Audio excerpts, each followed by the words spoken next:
Hey everyone! The merge is upon us.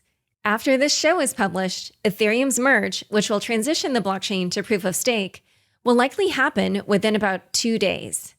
Earlier this summer, Kevin Zhou of Galois Capital raised the ire of many people in Ethereum when he talked about the likelihood that an Ethereum Proof of Work chain would come out of the fork. And in recent weeks, it does look like there's a movement behind this so-called Ethereum Proof of Work, or ETH PoW Fork. Though how successful or how smooth it will be is anyone's guess. In this episode, Kevin and Evgeny Gaevoy of Wintermute, a large market maker in crypto, discuss different ways the merge could play out.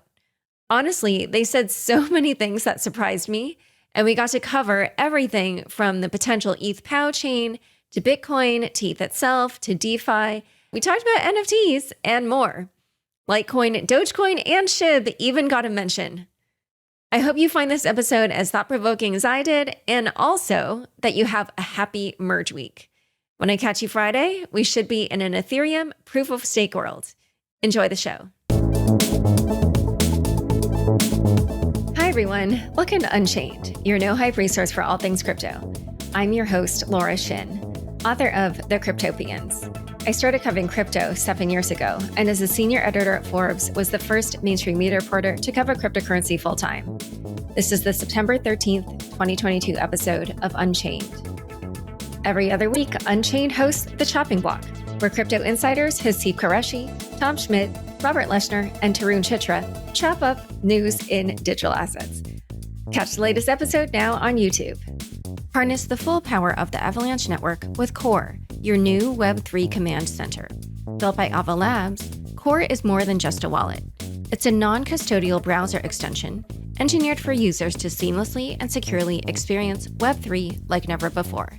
Explore Avalanche dApps, NFTs, bridges, subnets, and more today. Whether you're crypto curious or a C-suite decision maker, you have to check out Web3 with A16Z, the chart-topping technology podcast about the future of the next internet. Listen to Web3 with A16Z on Apple Podcasts, Spotify, or wherever you get your podcasts. With the Crypto.com app, you can buy, earn, and spend crypto in one place. Download and get $25 with the code LAURA, link in the description. Today's topic is trading the merge. Here to discuss are Kevin Zhou, co-founder of Galois Capital, and Evgeny Gaevoy, founder and CEO of Wintermute. Welcome, Kevin and Evgeny. Thanks for having us. Yeah, really nice to be here. So as we just mentioned, Ethereum's long-awaited merge will arrive very soon, most likely a day or two after this podcast comes out. Probably the only other Ethereum hard fork that was as closely watched as this one was the DAO hard fork back in 2016. Kevin, your views on the merge are somewhat known, but let's have you give a short recap of what you think will happen at a high level for people who either missed your earlier interview with me or haven't seen your tweets. What do you think will happen at the time of the merge? Yeah, happy to, talk about that a little bit. So, I think just overall, really sort of the contention that I have right now is that it could be a lot messier than I think a lot of people expect. And, I just kind of wanted to surface that with the community. And I think for the most part, a lot of these kinds of scenarios have already kind of been playing out in the market, when the futures curve backwardated, a lot less now than before. And, I think that there's a lot of risks that are surrounding possible technical failures on the merge, other kinds of, weird griefing attacks by, maybe certain actors within the space, whether that be like maybe some kind of third fork or exchanges behaving badly. Now, I think for any single one of these things, the probability, I think, is very low. But I think when you add all of it together, at least at the time, it seemed like that there was, that I think that wasn't really being priced in properly. And I think since then, the market's kind of played out, stETH and ETH widened, that spread widened, the futures went backwardated. And then since then, it's actually come in a bit the other direction. So, it's interesting to see the market dynamics there, but I think overall, not everybody, I think, is so sure now, I think, that the merge is going to do what it's supposed to do. And I think at least having a little bit of that uncertainty in the air, I think is healthy for the space. Evgeny, as a crypto market maker, how are you looking at the merge? What do you think will happen at that time? Yeah, so for us as a market maker, it's pretty interesting event, obviously, and it's even more interesting given how deep we are in DeFi in general, not just on Ethereum, but all kinds of L2s and all kinds of scalability solutions, like whatever you call it. And so for us, it's like three problems we had to solve. So first, we needed to make sure that we don't miss something and lose a lot of money, which is probably the main the main thing for any trading shop in this space. And it has to do with replay attacks. It has to do with in general where we store our ERC20 assets and how we store them and what can potentially happen. Upgrading our Gnosis safes, for example, all those small and big things. Second is basically any kinds of opportunities, and that's primarily, I would say, on proof of work chain part, the ones that supposedly will fork effectively, however you call it. And in the most basic sense, it's basically once the merge happens, or once the fork happens, actually try to sell all the assets which we think will be worth zero, primarily stable coins, into the Ethereum Proof of Work, and basically trying to get a lot of free of this new Ethereum. And the third bit is it has to do with our DeFi operations. So it's actually understanding how MEV space, how block building space will change post merge, and that's actually also a really interesting topic, and that's what we are primarily looking at now, because a lot of those issues that we initially identified over the last couple of months, they kind of subsided. Some of them are still there, but we don't really see as many issues that can lose us money, namely none, I would say. Opportunities wise, I don't really think it's gonna be amazing opportunity in general. I think a lot of it, just like Kevin said, a lot of it played out in the futures market over the last couple of months already, or in staked. So it's all about, if you can be the fastest during the first couple of blocks when there's going to be a lot of mess potentially. And also, how do you manage your inventory on all kinds of centralized exchanges, which will close down or shut down all the deposits and withdrawals for quite some time, I can imagine. So, but that's kind of normal stuff for us. That's our bread and butter. Okay, so let's dive more into this proof of work fork, because I see so much chatter about this. Obviously, it's funny because I do think the longer term impact really will be around ETH. But at this moment in time, this is what a lot of people seem focused on. Interestingly, or maybe not surprisingly, actually, I see a number of developers that are deriding this potential ETH proof of work chain. In particular, they're sort of making fun of the team for not having yet, for instance, switched the chain ID or leaving it missing, or basically telling them that they're trying to change it the wrong way. They're implying that these developers don't even know how to change it. As Evgeny alluded to, some people are saying the chain probably won't even be ready until sometime after the merge. So it'll basically be a fork of the fork, which is fascinating. Or I'm not sure exactly how this works. But obviously then, on the other hand, we have traders like yourselves or other community members who are writing up whole newsletters and blog posts and tweet threads on how to trade this ETH proof of work fork. So, again, I flash back to what happened to the DAO, where it basically seems like the developers see things one way. They see, back then they saw that Ethereum Classic Chain is not being useful. The traders were like, hey, that's free money. So I was just curious for your take, given all these technical issues that the ETH Proof of Work team seems to be having, do you expect that chain to emerge right at the time of the merge or afterward? And, how do you expect any technical difficulties to affect how it plays out? Yes, for us, I think we've heard all sorts of different opinions about this, whether it'll be on time or not. We're trying to prepare for any situation. Certainly, if the fork is on time, there's probably going to be a lot more trading opportunities. And I think it's also because of, these kinds of revelations about the chain ID, or about, whether or not it's going to be ready on time, which is why kind of the future space is closed in. And maybe this is also why a lot of people are right now dumping their ETH PoW ahead of time. So I think, generally there's been a couple of things that I think the ETH PoW community did that I think was not strategically advantageous to them. So I think things like, for example, beyond just the repeal of 1559, this idea of creating a multi-sig to fund development, I think it's a bit double-edged. I personally think that it's not the best idea. It's sort of like, you're introducing this kind of layer of centralization on that chain, and there's like a small group that's in charge of some kind of dev treasury. I think it would have been better for them to play more along the lines of, ideological purity, especially given the Tornado Cash revelations. But at the same time, I understand why they're doing that. And it's because, they don't really have an Ethereum foundation on their side to go back development and, bring new apps to the chain, that sort of thing. So I think it's a really tough situation for them. I don't think it was a good idea to introduce any whiff of corruption or that it being a money grab. I mean, everybody already thinks that it's a money grab. So like to introduce more of that where, people can point fingers and people can accuse them of doing that even more. I think that, that's not the PR that they need. But, I think all those things, taken into consideration, I think the market's already reflecting these kinds of new expectations. I think Polo yesterday traded down to like 1.8% from like roughly it was hovering around like 3.5%. You're talking about the ETH Proof of Work IOUs on, okay. So I think that, that's already come in quite a bit. So, we'll see where the market places things. Certainly the size that's being traded on, Bitfinex's chain split tokens and on Polo, with their split tokens is very shallow. So there's not that much price discovery. And, there could still be really large players, obviously Ethereum Foundation, a lot of large whales that haven't dumped yet, but who do want to dump, but the size is just too big. So, I think we really need to see all of that kind of play out and wash out, I think within the first week or two, maybe even quicker than that.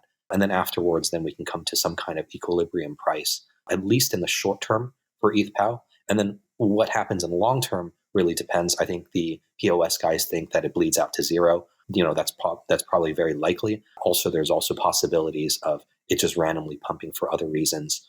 They do some kind of deal with some group, or POS completely fails for reasons unrelated to POW. So there's all sorts of it can go anywhere from there. And I think it's really we're just trying to figure out what should we do before the merge, what should we do during the merge, and immediately right after it in the next few blocks, and then what should we do maybe about a week or two out.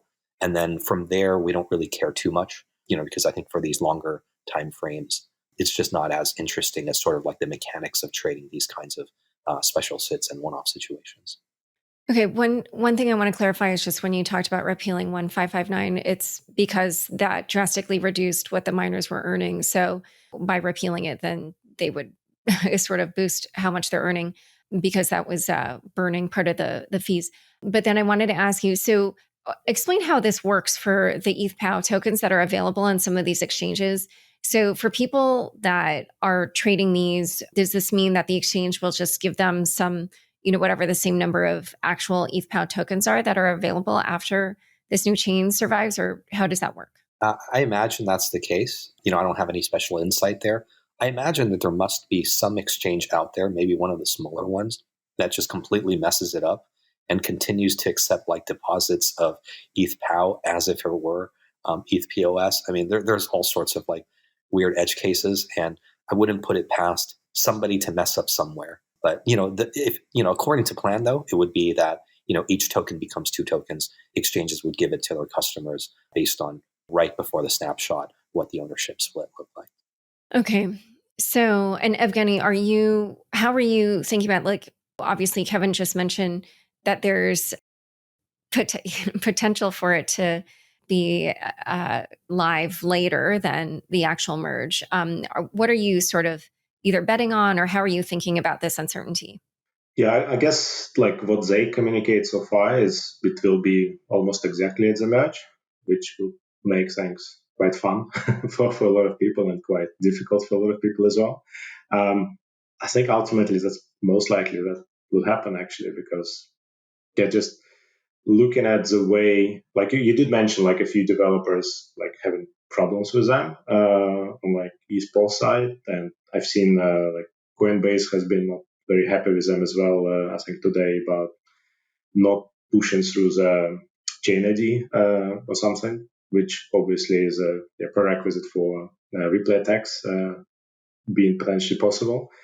So like they have like they have like a week, and they still need to deliver on a lot of things. So I think the right play for them would be actually to maybe delay it and get it done properly. I would even argue, like to me, to me the most curious thing is why wouldn't they just launch a new chain altogether without inheriting all the Ethereum mess? Like, well, and by mess I mean like all the smart contracts, basically the whole Ethereum state. That to me is the thing I just don't understand. Like, why not just spin off another Ethereum classic, give yourself some tokens and go with it, just like so many chains that were launched over the last couple of years. All right. So out of curiosity, what would you both expect the value to be of these ETH PoW tokens afterward? Is it going to be less than 2% of the current value of ETH as the IOUs on these exchanges seem to be indicating? I think in my opinion right now, I'm going to go with the market. And I think that, let's say, after the first period of like pandemonium and dumping, I think it maybe just equilibrates to about maybe 2%. That would be my guess. But for myself personally, I'm not that interested in buying at fair value, I think, or at least short-term fair value. I think I might be lightly bid at like 1 to 1.5%, and then much stronger bid, I think, between like 0.5% and 1%. And that's not to forecast anything about, the super long-term future. But that's kind of, levels that I'd be interested in maybe taking a swing at it. Wait, and when you say that, you mean before the fork? I meant like after the fork. So like after this initial period of like DeFi pandemonium, mostly on the POW side, but maybe a tiny bit on the POS side. And then once that period ends, and then everybody who wants to have dumped POW has dumped it, then I think some kind of natural short-term, equilibrium price, maybe around 2%, seems pretty fair. Obviously it could just be wrong, could just be way higher than that, could be like way lower than that. I don't know, but that's kind of what my expectations are. Just as comparables with like ETC and like things that had happened before, other types of forks that have forked off of other tokens. There's not too much to go off of, but that would be sort of finger in the air kind of guesswork there. So this is fascinating to me because from the way you're talking, and maybe I'm wrong, it sounds like you're not interested in buying those ETH PoW tokens before the merge until after people begin to dump them once the chain goes live. Is that what you're implying there? That's generally my thought, but I think if it dumped ahead of time to a low enough level, I would still be interested in buying it. It's just that I don't want to get in front of other people's selling. Even if I wanted to buy it, I'd rather buy it at a cheaper price rather than a more expensive price.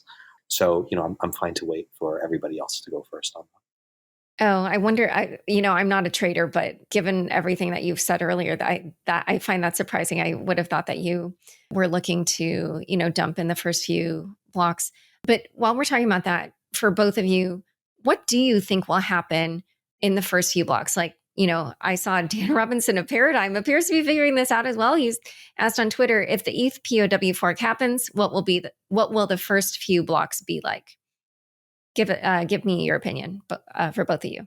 Maybe we can ask Evgeny first, but I just want to clarify one thing, which is that what I was saying about these sort of price levels I'd be willing to buy, it's not related to stuff that we're going to be doing like on chain and maybe like doing some MEV to like race for certain blocks and to dump certain types of ETH PoW ERC20s for other ETH PoW ERC20s or ETH PoW itself.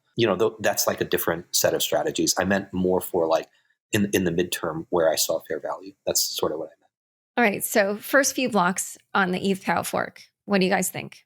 If it happens like it happened so far, and basically they don't freeze up all AMMs, for example, like they wanted to do, I think it's quite possible that a few people will rush and try to sell all the valueless assets. Let's call it like this.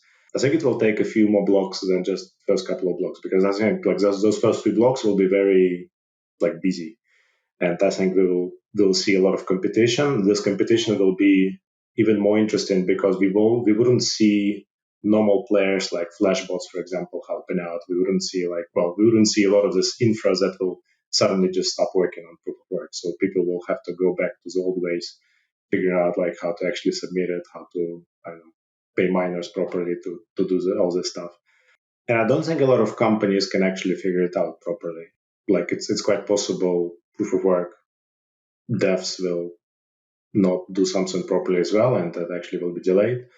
So I think this like pandemonium will continue for way more than 2 blocks, actually. Also, like important part is you can only, like, let's say you have USDC on proof of work, you can only sell your USDC. So if you have, let's say, 100 million USDC and you want to dump it into proof of work Ethereum, okay, that's all you can do.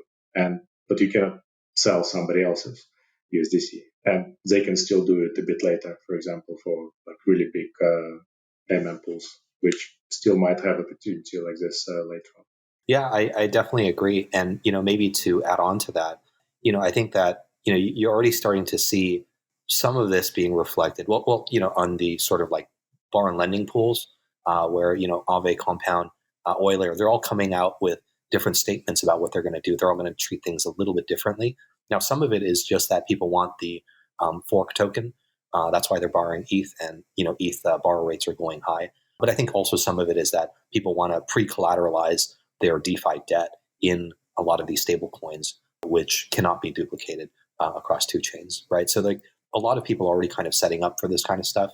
I would also say that there are some relative value trades. So like, let's say that there's like the first period where everybody just like dumps everything for ETH PoW on the ETH PoW chain.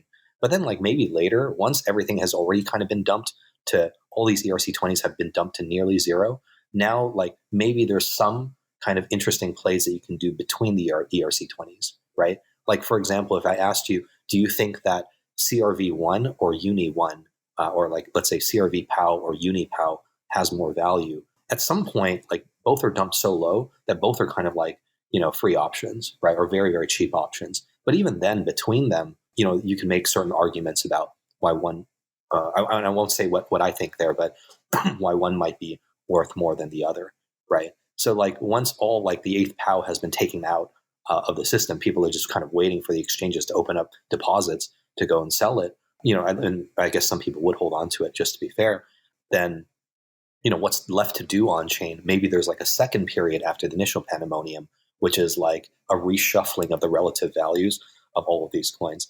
I think I did a poll and most people thought that as a ratio of the PoW version to the POS version, they thought that SHIB would be worth the most, right, compared to some of these other coins.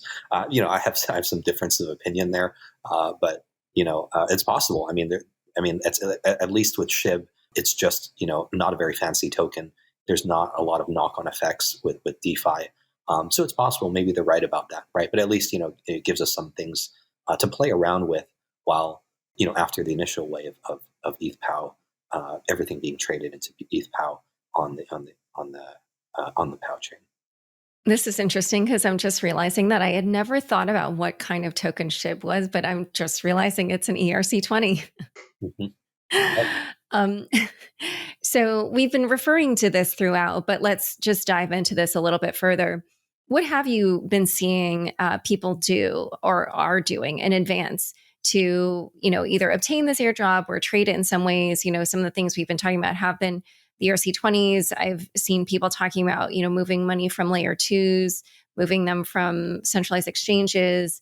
You were talking about the futures and how those have traded. What are some of the kind of bigger signals that you've seen in terms of like how the market is thinking about this fork? So I think on maybe just answer it in two different ways. The first thing is about whether or not the people preparing for this stuff have a lot of risk appetite or not, right? So if you don't have much risk appetite, probably the safest thing to do, just to dodge as much chaos as possible, is to pull all of your assets from the L2s, pull all of your assets out of DeFi, whether that's in an AMM or in a lending pool, and kind of like not have to deal with it, right? That would be the safest thing to do. Now, I do imagine that will happen at least to some degree, in that on-chain liquidity will get a bit more shallow. And if that does happen, then there's also all sorts of knock-on effects, right? It means that as liquidity gets thinner, then liquidations become more likely. And as long as there is enough vol, just naturally induced by the merge, right? So it doesn't even have to do with ETH PoW forking, but just from Ethereum itself, on the proof of stake side, if the merge is successful or it's a failure, there could still be a lot of vol, right? Because even on success, some people say, oh, this is a sell the news event. Some people say, oh, now more money is going to pile in, right? So there's going to be a lot of disagreement in the market. And I think vol itself will be a bit on the higher side. And this can just cause, normal day-to-day vol, maybe won't cause that much in liquidations, because it's less and liquidity is bigger and thicker there. But now with liquidity shallowing out and vol increasing, we can see all sorts of things. We can see all sorts of assets trade really far away from kind of short-term fair value. That's, I think, something to keep in mind. Yeah. And the curious thing is you also have the whole macro on top of it, which is still a pretty big thing in crypto. So to me, the most challenging bit was like, it's close to impossible to separate the price of Ethereum as it moves on the merge news from, all the macro stuff that's happening outside. And so, Ethereum can go up 50% or can go down 50% for all kinds of reasons post-merge. And so from that perspective, I think people will get liquidated anyway. it's kind of like, it's already their destiny because, the volatility will be really massive either way. And maybe it will all cancel out and it will stay like this. Maybe it will go up, maybe it will go down. I don't know. But it's going to be very volatile in general. Yeah, and maybe just to also add to that too, some of the other things that I've heard people doing in preparation for the merge, and I don't want to say exactly what we're doing, but some of the things that I've heard, it's like some people think that it makes a lot of sense to borrow up as much ETH as possible and collateralize it with stable coins just for kind of like this fork value. But other people are saying, well, maybe doing the opposite is better, where I'm just lending ETH because the borrow rates are so high. I'm getting compensated a lot just by lending people who want to make this play my ETH, right? And then it goes into like how are Compound and Aave going to handle it? Aave is saying that they're just maybe going to pause borrow and lending. Compound is saying, why don't we make the maximum interest rate? Maybe I got them confused, but one of them is saying maybe make the maximum interest rate 1,000% annualized. Instead of capping it at like 100%, for example, right? And then Euler Finance is saying maybe the best course of action is just to do nothing and let things play out. Really, really hard to say. At least now it does seem like the ETH PoW team is saying that they are not going to freeze things on the DeFi side on their chain, which I actually think that's actually a pretty good idea, because even though they have to go through all of this like crazy pandemonium and a lot of like liquidations, like it's better to kind of like rip the Band-Aid off, right? Because like you still have the same problem even if you freeze things, because like what are you going to do? You're just going to put it into withdrawal only mode like forever, or at some point you're going to like reactivate it. You're just kind of postponing the problem. I think it's better just to like flush everything out as quickly as possible. And if they do think that there is some hope that it works out in the long run, then might as well just get beyond this chapter first. All right, and the miners have to take maybe some losses early on just to mine it, but at least you can kind of like get over the hump beforehand. But they wouldn't take any losses, right? Because it's actually in their favor to allow this, because then people will actually do stuff on proof of work chain. Like if you freeze everything, like what are people going to do anyway? Where's it going to make their fees? But now they suddenly have people like competing for those executions, paying a lot of like that's how they can actually make a lot of ETH proof of work for themselves and increase this war chest for later on. So to me, it makes perfect sense. Yeah. Sure. Yeah, I think that's definitely possible. Yeah, I think what I meant by taking losses is that I imagine that maybe some of them were also maybe financing the development of ETH PoW.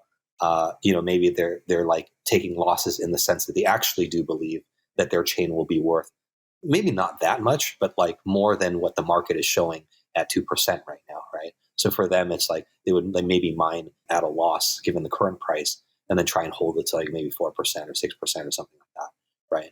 But I agree. I think in some ways it is more beneficial to them in that there's a lot of activity.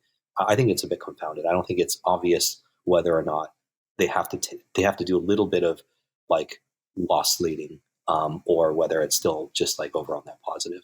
Because like even if they freeze it, eventually when they unfreeze it, they still get that activity later, right? So it's like probably is worth more now than later, but it also depends on their own expectations of how they're going to do, right? And how are you seeing DeFi users trying to play this? Like, I don't know if you've been watching any of those movements, but do you see that there's certain movements in DeFi where it looks like those people are trying to get the tokens or dump them or whatever on the ETH PoW chain when that emerges?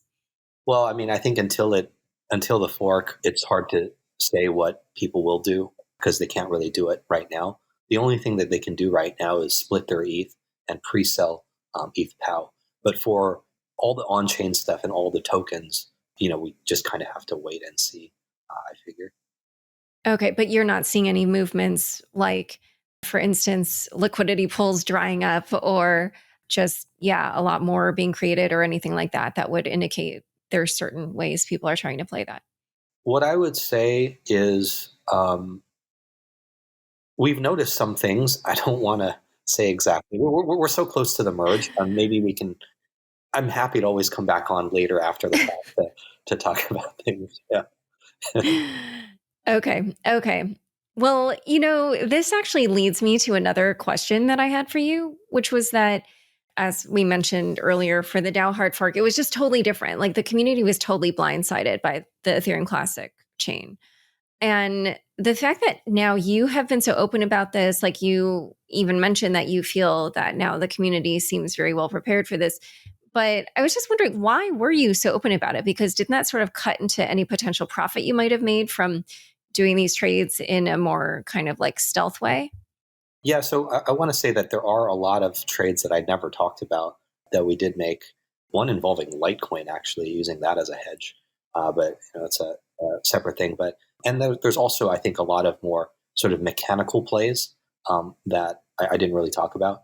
The reason that I did talk about a couple plays, right? So like two are kind of the same, which is like the stETH basis widening, the spread widening, and then the backwardated futures basis. That was because, like, I think overall, I thought that the risks of the merge were greater than zero, meaning that, like, initially when I was first talking about it, it seemed like nobody even believed that there would be an ETH PoW, right? And then now I think more of the consensus has shifted to there will be, eventually it'll be worth zero, but there will be at least some ETH PoW, and at least it'll have some short-term value, right? So I think, part of it is just doing a little bit of sort of like raising the alarm that it's a bit alarming that nobody is even talking about this. And the second thing is that I don't think that we as a firm could take up all of the value there on that trade, right? There's a lot smaller trades where it's sort of like I need to be a little bit more careful about because there's not that much money to be made anyway, right? So it's not really great to share. I think for this one, I don't think we could have absorbed everything ourselves. So it wasn't very costly for us to talk about it. So that's like the first class. And then the second one was about just shorting ETH against Bitcoin. And basically we shorted it for about 2 weeks or so. And that was just because, we thought that ETH really just kind of they were over their skis a little bit in terms of just how bullish they were about ETH. I later thought that maybe Doge would have been a better hedge than Bitcoin because I also have some concerns about, the Gox coins being released. I mean, it really is just a bad time for Bitcoin, right? Like on one hand, the government wants to regulate, from in an ESG way, the mining stuff, and then like ETH is going through this merge narrative, and then on top of that, the Gox coins are getting released, right? So like idiosyncratically, like normally we like using Bitcoin as a beta hedge to the crypto space, but I think this time around, like maybe Litecoin would have been better or Dogecoin would have been better, even though there's all sorts of like idiosyncratic behavior there too. So, for that trade, we also closed it out after 2 weeks. And I also thought that was something that we couldn't take all of the alpha ourselves. And I thought, it was relevant to also say that it's not just about ETH PoW, right? Like the fact that ETH PoW will exist, I thought was not being properly priced in by the market. People should know. But also, I think the fact that everybody's super bullish into the merge, I thought was also a little bit scary. And I think it's a lot healthier now, which is why I actually closed out the position. It's because at least people are talking about that it is possible that the merge is not ultra bullish for Ether, right? And I think really I just wanted that kind of concession, right? It could still be, but I think like if all of the chatter on Twitter and the entire narrative is like 99% of people are talking about how this is just going to be up only, that is very dangerous. And it's a little bit reminiscent in flavor to the narrative surrounding Luna. And I don't want to make it sound like ETH is anything close to Luna. I mean, Luna is like infinitely worse, right? But at least this kind of like groupthink and consensus, like this like monoculture of up only, feels very, very dangerous. And, and then obviously ETH is less reflexive and less bad than Luna overall. But still, it had a similar flavor, and I thought that was dangerous. Yeah, a lot of insight there, which, I agree. And that's why I run the kind of show that isn't just pro any particular coin in the space. But anyway, okay, so there's a lot still that I feel like I was trying to ask you guys and we didn't get to unpack. We're going to unpack that. Also talk about things like replay protection or replay attacks, and then go into ETH itself, because that is the major asset that will be affected by the merge. But first, a quick word from the sponsors who make this show possible. Join over 10 million people using Crypto.com, the easiest place to buy, earn, and spend over 150 cryptocurrencies. Spend your crypto anywhere using the Crypto.com Visa card. Get up to 8% cash back instantly, plus 100% rebates for your Netflix, Spotify, and Amazon Prime subscriptions. Download the Crypto.com app now and get $25 with the code LAURA. Link in the description. Is your Web3 experience hindered by inadequate crypto wallets and browser extensions? Ava Labs has created Core, a free, non-custodial browser extension engineered for Avalanche users to have a more seamless and secure Web3 experience. The best-in-class Avalanche Bridge now offers native support for the Bitcoin network. Put your Bitcoin to work in the robust DeFi ecosystem by bridging BTC to Avalanche today. With Core, you can also easily swap assets, display your NFTs in style, store your assets in a ledger-enabled wallet, and put real dollars into your crypto wallet in just a few clicks. Core is everything you need for a simple, secure, and convenient Web3 experience. Download the free Core browser extension from Google Chrome's App Store today. Curious about the world of crypto and the future of the next internet? Then check out Web3 with A16Z, the chart-topping technology podcast from the minds at Andreessen Horowitz, the go-to destination for discussions on tech as it changes our world. Whether you're a crypto-curious person looking for signal versus noise in the day's headlines, or a C-suite decision maker seeking to understand Web3 as part of your business strategy, Web3 with A16Z is the podcast for you.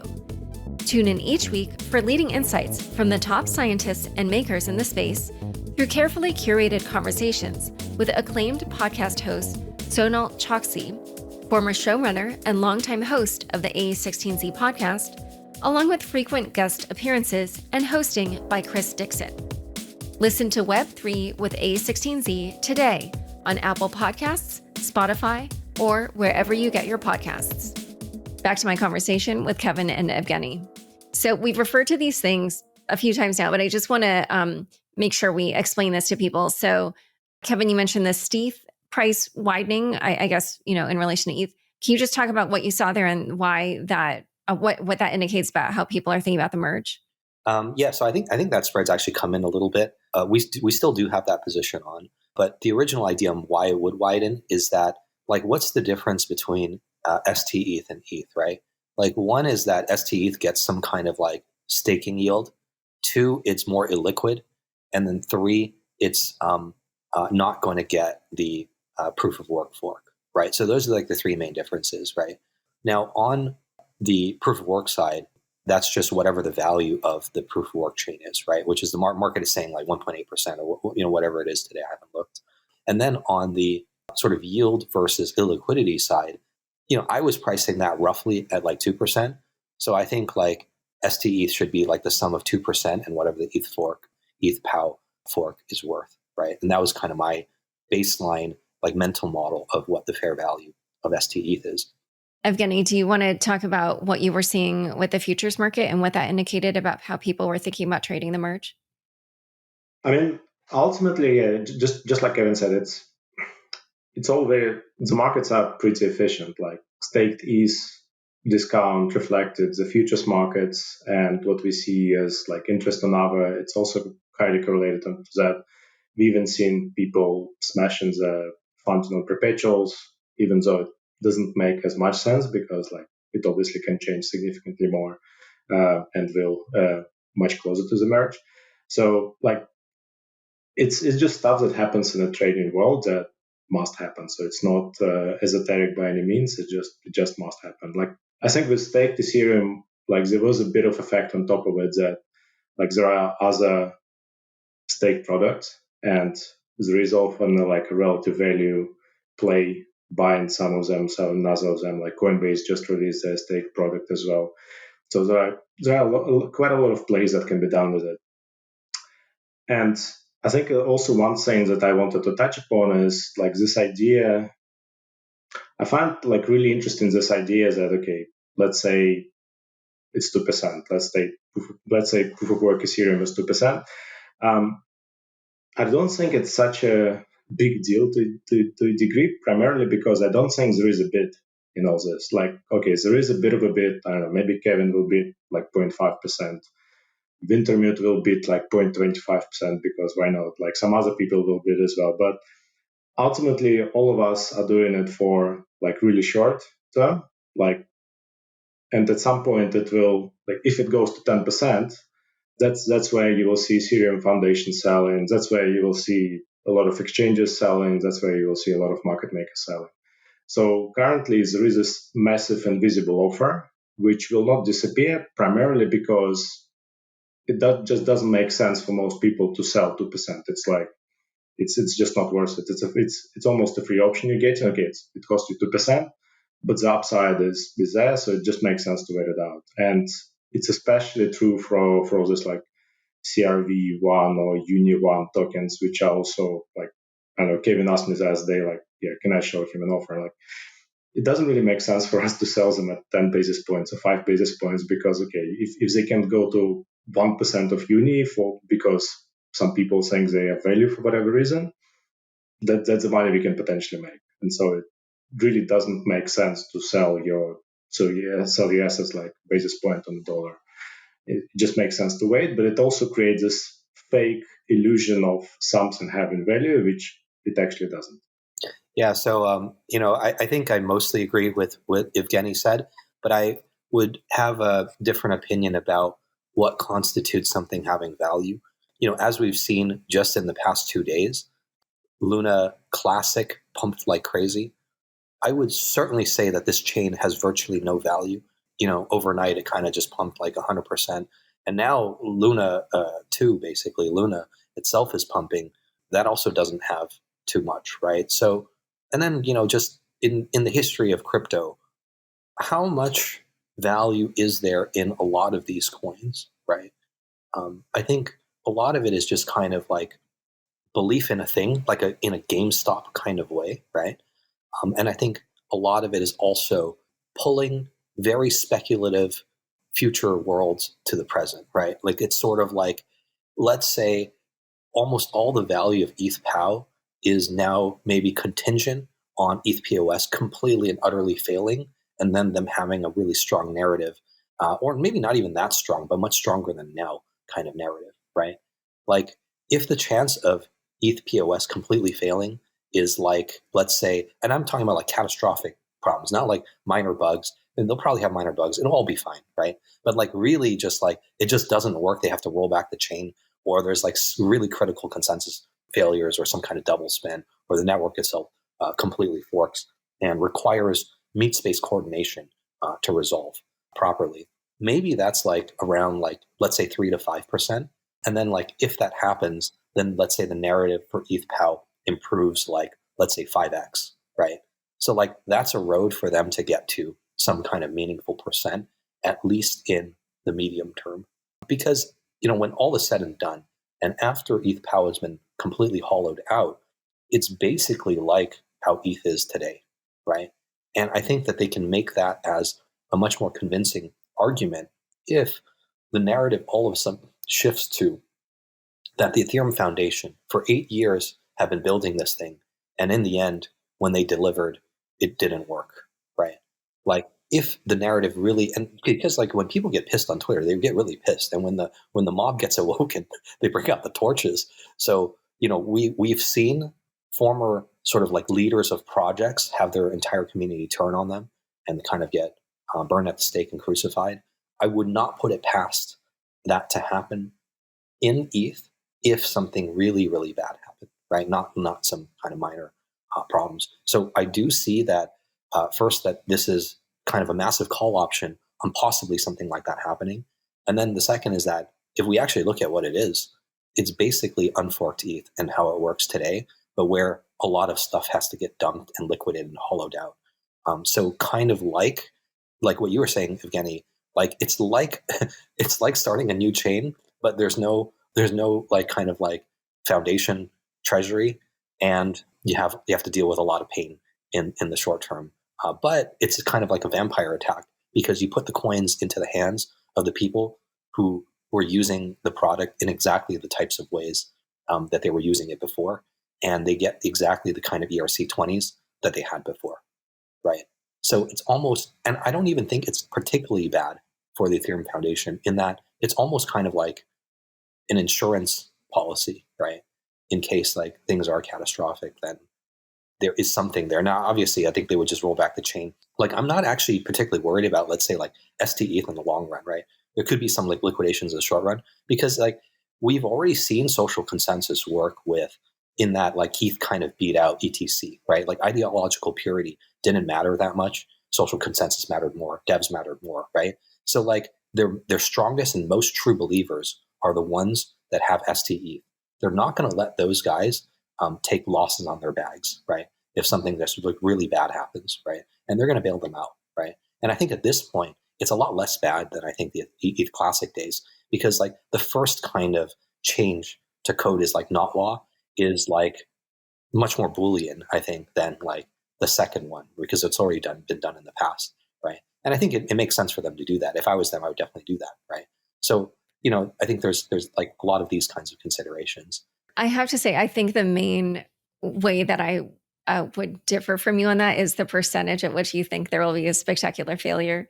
So we'll see what happens. They've had so many successful tests, and they have multiple clients. So we'll see. But one thing I did want to ask you before we get into things around just, ETH itself.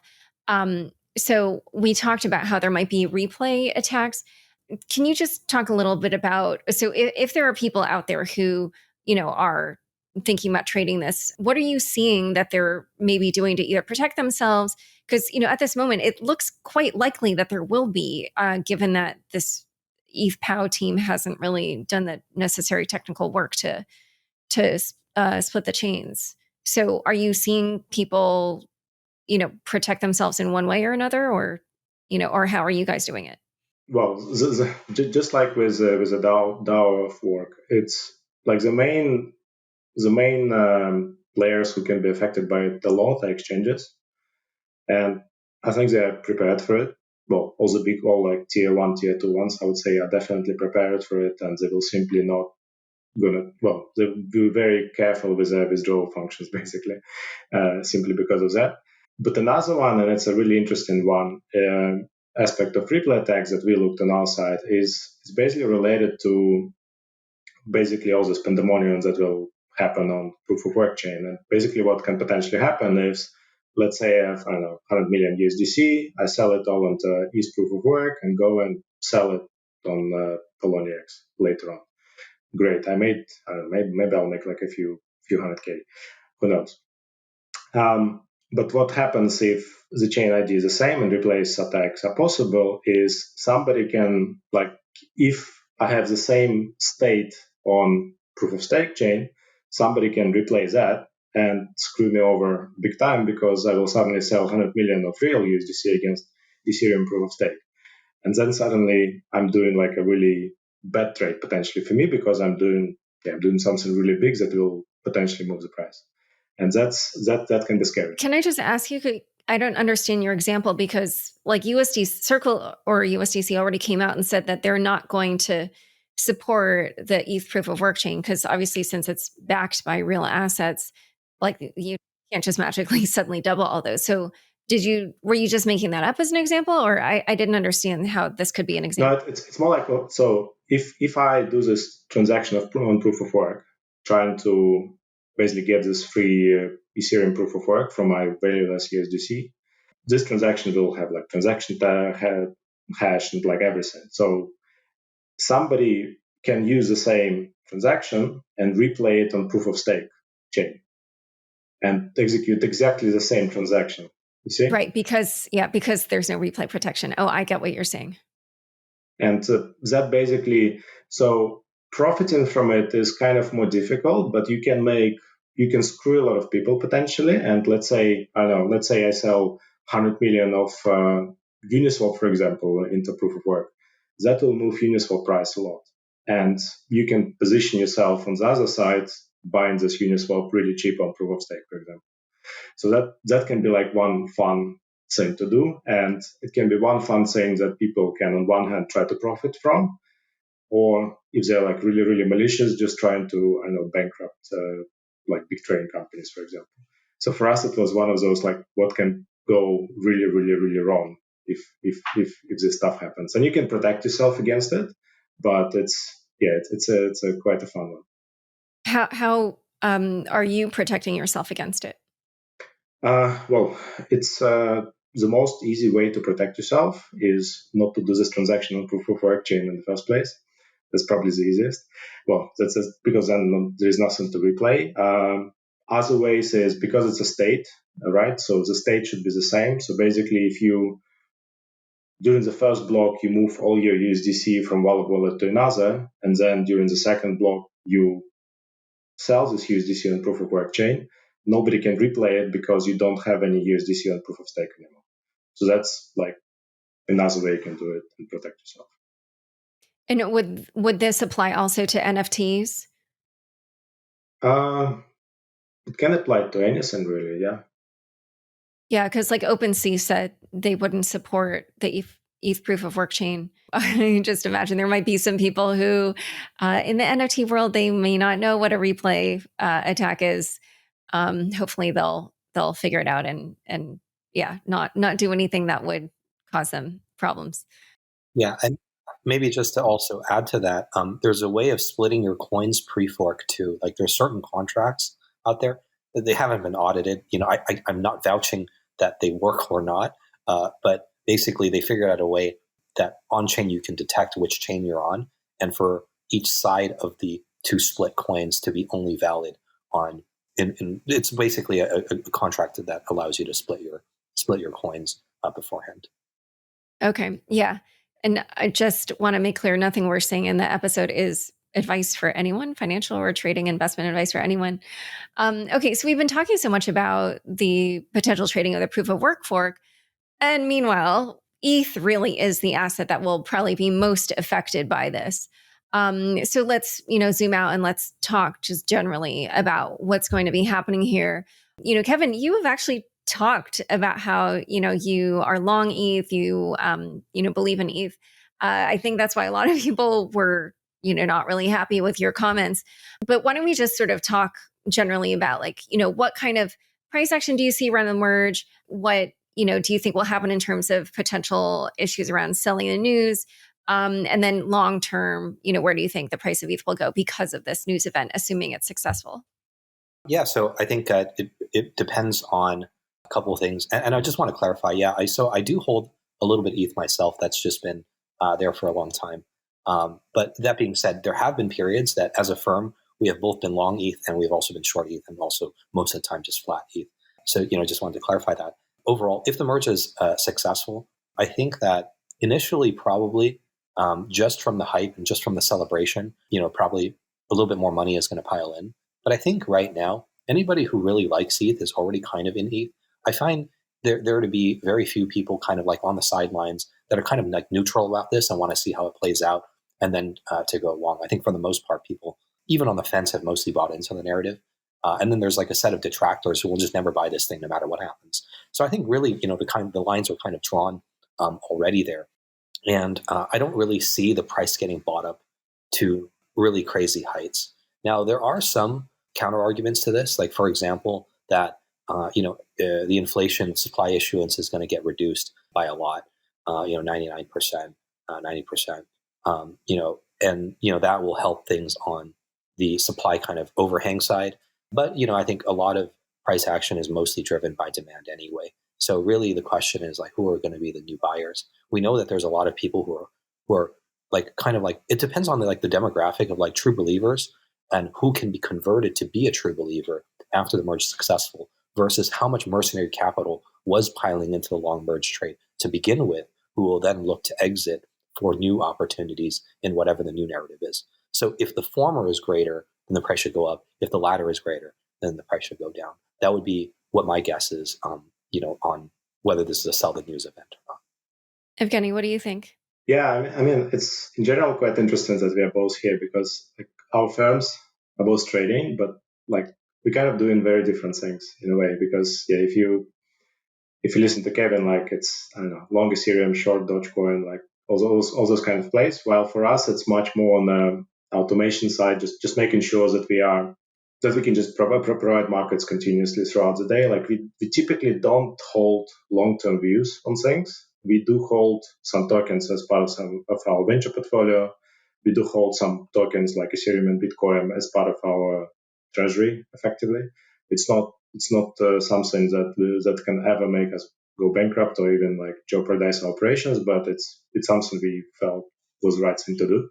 Also, it didn't really work out last 9 months or so, but we are okay. But I think for us, the interesting thing is just how to react to different things as they happen. So we are much more preparing. We are not really positioning ourselves to go long ETH or short ETH or doing things like this, but we are thinking, okay, like how us and our algorithms will react to certain things. And for example, like one thing that we've been debating internally is, are we going to be looking at proof of work Ethereum price? And what we kind of decided is not really, because like it's, well, first of all, like nobody can say what Ethereum theoretical price is at any moment because there's just so many variables. But like if proof of work goes to 10% of ETH, it's not going to be a selling signal for us for Ethereum because we do see proof of work as much more of a meme coin than anything else at this stage. And I mean, the trades that we would be doing with it is would be looking at it trading against Ethereum Classic, for example, or maybe against some other chains. But in terms of positioning, it would be wait and see, but position ourselves for massive volatility basically for the first few months. And just like I mentioned, focus on how the MEV game will change, provided that the merge happens successfully. Mm-hmm. Yeah, and maybe I could just add something to that. I think a lot of what I've been talking about recently has been more about like sort of these long short trades, mostly hedged, some directional, sort of like mid frequency, maybe fundamental type plays. That's actually mostly not what we do. Actually, we actually also do quite a bit of algo trading, and not to the extent that Wintermute does. I mean, I know that Wintermute is one of the big behemoths in algo trading. Across DeFi and CeFi, I think you guys have like 2 of the top 30 accounts on FTX in volume. For us, we're much smaller. We're at maybe about top 80 right now on FTX. But we also do have a lot of stuff where we're also doing market making. We're also doing a little bit of HFT trading. But that I figure that's not going to be as interesting for the topic at hand. So I wanted to sort of just talk about things maybe that are more relevant to the viewers, and things that they might be they might want to think about, and not financial advice, but maybe some things that might impact them, and that they would think about. But I'm also happy to also talk about like order book dynamics and like queue positions and tick sizes and that sort of thing too. We're going to take it in a different direction because we're sort of running out of time, and I did want to ask. We kind of talked about the narrative around Bitcoin and how there's a lot of news that has been challenging for Bitcoin recently. But in addition, ETH's issuance will go way down after the merge. It may even become deflationary. So how do you think this affects the narrative around Bitcoin, which traditionally has been thought of as digital gold? It has this digital scarcity. And so if ETH is even more deflationary, how does that affect Bitcoin? Yeah, I think I wanted to say I wanted to draw the Luna Classic example, but I'm not sure what side this supports, right? So like on one hand, Luna C basically is introducing an on-chain transaction tax, right? Making it actually deflationary. And I made the joke on Twitter that, oh, Luna C must now be ultrasound money. Well, obviously the point that I was trying to make is that, just because something's deflationary doesn't make it sound, right? Like if you tack on like a 1.5% transaction tax on Luna C, I mean, does it really make it that much better? I mean, this thing is kind of garbage, right? But that being said, what the market said is that it really liked it. And actually, Luna C like just pumped on that news, right? I don't know how much of that is sustaining. I think it's fallen off a bit since then, but the market really liked that news. The idea of just like imposing a 1.5% transaction tax on chain, right? So like on one hand, I do feel like fundamentally this makes no sense. You can't just move around some numbers just because something is deflationary. Doesn't mean that, especially something that is so in crypto in general that is so demand driven, doesn't just make it pump in price. But on the other hand, the market is actually saying, well, maybe just this cosmetic change is actually really good for the price. So I actually have very mixed feelings about it. I think before the whole Luna C pump, I was thinking, well, I think, maybe it goes up a little bit, because of the supply effect, but maybe not too much. But now I'm actually, maybe I'm kind of revising my opinion now, just given what's happening with Luna C and Luna. Really hard to say. I'm constantly kind of reevaluating what the market is telling me. Whether I think that that's sensible or not, I mean, doesn't matter as much. I think it's more about what does the market believe, and I need to figure out how it's thinking about things. Right. But how do you think this will affect Bitcoin? Do you think that ETH will, the price will be boosted and to the detriment of Bitcoin, or? I think at this point, there's not that many new people to be won over from the Bitcoin camp to the ETH camp. Like the camps are basically set. I don't think there's many people on the fence, and things have already gotten very polarized. So I don't think that it's to the detriment of Bitcoin per se in the short term. In the long term, it could be. I think just as a competitor to Bitcoin. But I would still say that right now, the thing that probably impacts Bitcoin the most is its own idiosyncratic events, right? So things like the Gox coin overhang, right? Like if that wasn't there, then like that, I think that's a much more bigger primary effect than what's going on with Ethereum. But I do think in the long term, especially in like maybe like a bull market or a couple cycles down the line, they're going to have to battle, right? Like once like everybody has adopted crypto, then along the borders, there's a lot more fighting for territory, right? And this is sort of why bear markets are very PvP, because everybody sees the pie shrinking, and there's no way to get a bigger pie, so everybody tries to take everybody else's pie, right? But in a bull market, that's not the case. The pie itself is growing. Generally, there's like less infighting. Everything grows, but eventually it grows to a point, right? In the success case of crypto, that there's like full adoption, worldwide adoption. And at that point, finally, the lines are drawn, and then there has to be a lot of like this kind of competition. So that's kind of how I see things in the different timeframes. Evgeny, what about you? What do you think about how this affects Bitcoin? I would say very, very similar. I don't see people switching from Bitcoin to Ethereum. It's more like the narrative can change so much that the future people will more likely buy Ethereum than Bitcoin. So it's more about that. It's about all the new people that will eventually buy one another, because you cannot buy both. You need to make a choice. Or maybe they will buy Solana, or maybe they'll buy something else that is not issued yet. So it's all about this. I don't think Ethereum will replace Bitcoin like completely. I think like they're still playing very, very difficult, very, very different use cases, because Bitcoin is all about the most basic blockchain algorithm there is, which works, which is, well, arguably the most decentralized cryptocurrency out there compared to pretty much everything else. And it works, like, right? Like so many external shocks, like, I don't know, banning Bitcoin mining in one country and another, like all kinds of things. It still works. People are still buying it. And yes, we can have Mt. Gox. We can have, I don't know, Sailor being liquidated because of that. There can be a lot of fun events happening. But ultimately, I think it has a brand. Like it is the first cryptocurrency that was. And just because of that, I think it will have like pretty consistent value. As for Ethereum, it's just different because it's this virtual machine. It has DeFi on it. It's I don't really understand, like, well, I guess for me personally, I don't understand why people think Ethereum can be such a great store of value. It's more like oil to me, I guess, however cliche as this sounds. So it's like oil to Bitcoin Gold, I guess. I just want to say I completely agree with Evgeny's sentiments there. Okay. Yeah. Arthur Hayes was saying similar things when I interviewed him recently. And last question, I wanted to ask about this news that the White House recently said they're concerned about the environmental impact of proof of work mining.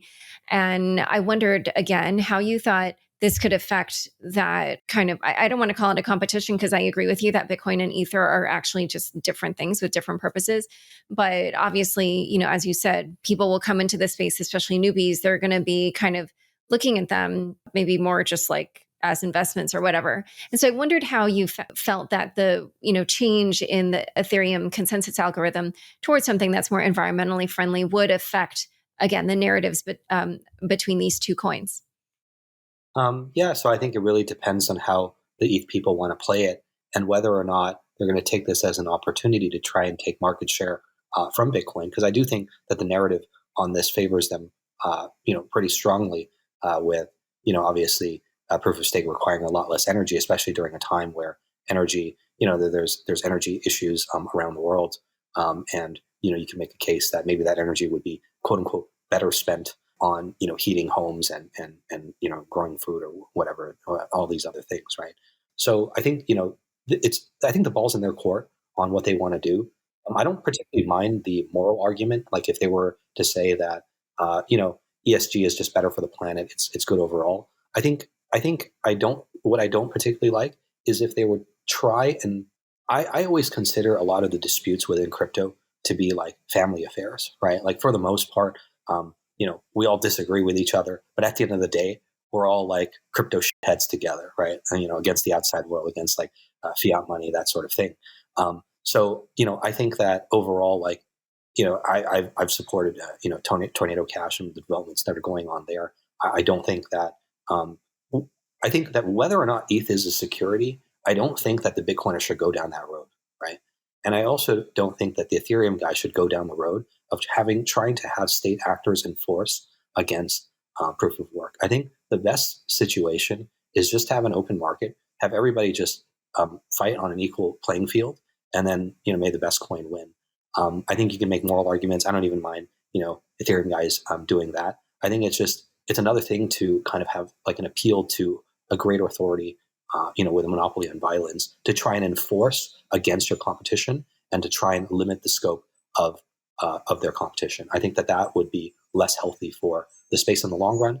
And I think that it's important that at a time like now that at least there is some level of camaraderie within the crypto space, which is also why I think tactically for the ETH guys, it's better for them to focus on the tech thesis and then subvert Bitcoin on the money thesis much later, rather than fighting Bitcoin on the money thesis while already having won the tech thesis, causing a lot of reaction from the Bitcoin maximalists to then go attack Ethereum.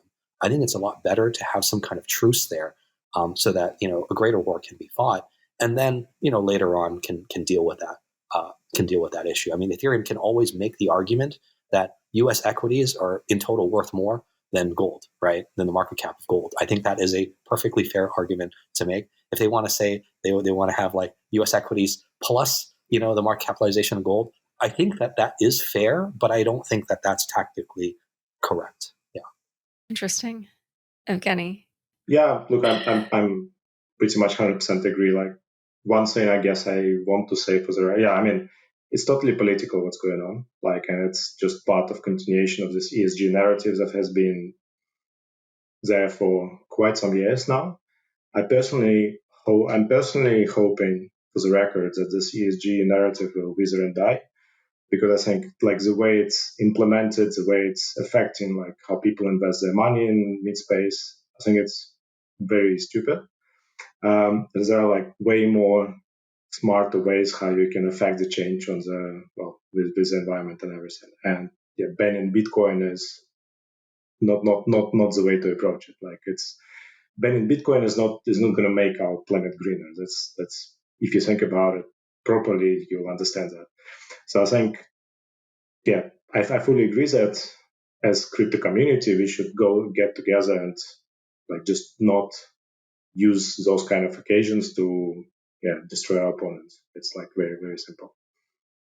Okay. Well, this has been a fascinating note to end this conversation on, given that I do think certain members of the Ethereum community would say that you're, fomenting chaos for them. But anyway, before we go, where can people learn more about each of you and your work? I'm on Twitter at Galois_Capital. Yeah, I'm on Twitter as well. It's my first name, last name, Evgeny Gaevoy. And that's mostly when I'm writing stuff. I sometimes write articles, but it's not as frequent as I would like to. All right. Well, this has been so fun. We will see what happens next week. I'm definitely excited for the merge. Thank you again. It's been a pleasure having you both on Unchained. Yeah, I really appreciate it. Thanks for having us. Thanks so much for joining us today. To learn more about the merge, check out the show notes for this episode. Get exclusive access to even more of my content, including all the links in the weekly news recap through Bulletin. Visit laurashin.bulletin.com/subscribe. Unchained is produced by me, Laura Shin, with help from Anthony Yoon, Matt Pilchard, Juan Aranovich, Pam Majumdar, Shashank, and CLK Transcription. Thanks for listening.